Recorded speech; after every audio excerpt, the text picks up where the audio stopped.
જય શ્રી કૃષ્ણ મિત્રો. આજે આપણે શ્રીમદ ભાગવત ગીતાના અધ્યાય 7નું વર્ણન જોઈએ, જેમાં ભગવાન શ્રી કૃષ્ણ અર્જુનને જ્ઞાન વિજ્ઞાન યોગ દ્વારા પ્રભુને ઓળખવા માટે જ્ઞાન આપી રહ્યા છે.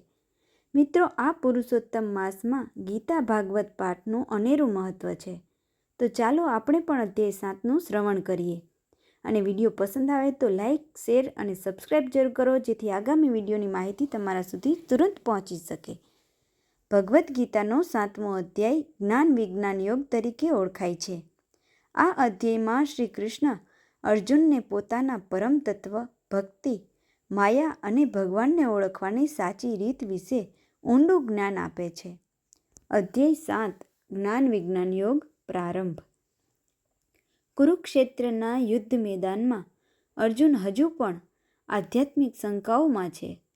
ત્યારે શ્રી કૃષ્ણ કહે છે કે હવે હું તને એવું જ્ઞાન અને વિજ્ઞાન કહું છું જેને જાણ્યા પછી જાણવાનું કંઈ બાકી રહેતું નથી.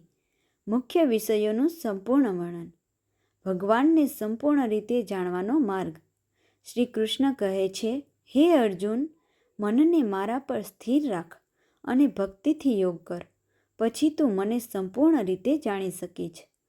અહીં જ્ઞાન એટલે શાસ્ત્રીય સમજણ અને વિજ્ઞાન એટલે ભગવાનનો સીધો અનુભવ. ભગવાનની બે પ્રકૃતિ. શ્રી કૃષ્ણ પોતાની બે શક્તિઓ સમજાવે છે: અપરા પ્રકૃતિ, ભૌતિક પ્રકૃતિ. 8 તત્વો: પૃથ્વી, જળ, અગ્નિ, વાયુ, આકાશ, મન, બુદ્ધિ અને અહંકાર. આ સમગ્ર જગતનું ભૌતિક સ્વરૂપ છે. પરા પ્રકૃતિ, જીવાત્મા. જીવાત્મા ભગવાનની ચેતન શક્તિ છે જે સમગ્ર જગતને ચલાવે છે. શ્રી કૃષ્ણ કહે છે કે આખું બ્રહ્માંડ મારી ઉપર જ આધારિત છે. ભગવાન સર્વમાં વ્યાપ્ત છે. શ્રી કૃષ્ણ પોતાનું વૈશ્વિક સ્વરૂપ સમજાવે છે. જળમાં હું રસ છું, સૂર્ય અને ચંદ્રમાં પ્રકાશ છું, વેદોમાં હું ઓમ છું, મનુષ્યમાં પુરુષાર્થ છું, અગ્નિમાં તેજ છું. અર્થાત સમગ્ર જગતમાં જે કંઈ શ્રેષ્ઠ છે તે ભગવાનનું જ પ્રતીક છે. માયા અને ભગવાન. શ્રી કૃષ્ણ કહે છે, મારી દેવી માયા અતિ દુર્લભ્ય છે, પરંતુ જે મારી શરણમાં આવે છે તેને પાર કરી શકે છે. માયા મનુષ્યને ઈશ્વરથી દૂર રાખે છે. કામના, અહંકાર અને અજ્ઞાનથી મનુષ્ય બંધાય છે. 4 પ્રકારના ભક્તો. ભગવાન 4 પ્રકારના ભક્તોની વાત કરે છે. દુઃખી ભક્ત, કષ્ટમાં ભગવાનને યાદ કરે. અર્થાર્થી, ધન અથવા લાભ માંગે. જિજ્ઞાસુ, સત્ય જાણવા ઈચ્છે. જ્ઞાની, ભગવાનને તત્વથી ઓળખે.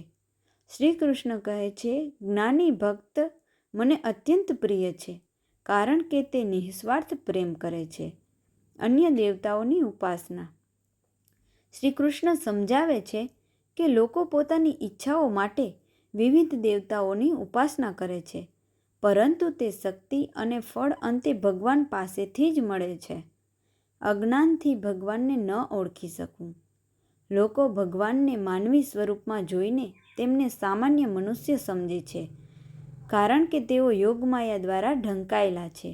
પરંતુ જ્ઞાની વ્યક્તિ ભગવાનના પરમ દૈવી સ્વરૂપને ઓળખે છે. અધ્યાયનો સાર. આ અધ્યાયમાં શ્રી કૃષ્ણે સમજાવ્યું કે ભગવાન સર્વનું મૂળ કારણ છે. જગત ભગવાનની શક્તિથી ચાલે છે. માયા મનુષ્યને બંધન કરે છે. ભક્તિ અને જ્ઞાનથી ભગવાન પ્રાપ્ત થાય છે. જ્ઞાની ભક્ત સર્વોત્તમ છે. મહત્વપૂર્ણ શ્લોકો. ભગવાનનું સર્વનું મૂળ છે. મત્તઃ પરતરમ નાન્યત કિંચિદક્ષિત ધનંજય. હે અર્જુન, મારા કરતાં ઉપર કંઈ જ નથી. માયા વિશે. દેવી હ્યોષા ગુણમયી મમ માયા દુરત્યયા. મારી માયા પાર કરવી કઠિન છે. જ્ઞાની ભક્ત. પ્રિયો હિ જ્ઞાનિનોત્યર્થમહં સ ચ મમ પ્રિય.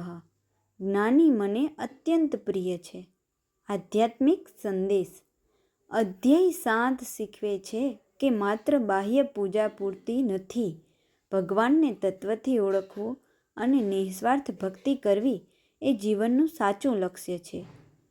ફરી મળીશું આવતા વિડીયોમાં અધ્યાય 8માં. ત્યાં સુધી સૌને મારા જય શ્રી કૃષ્ણ.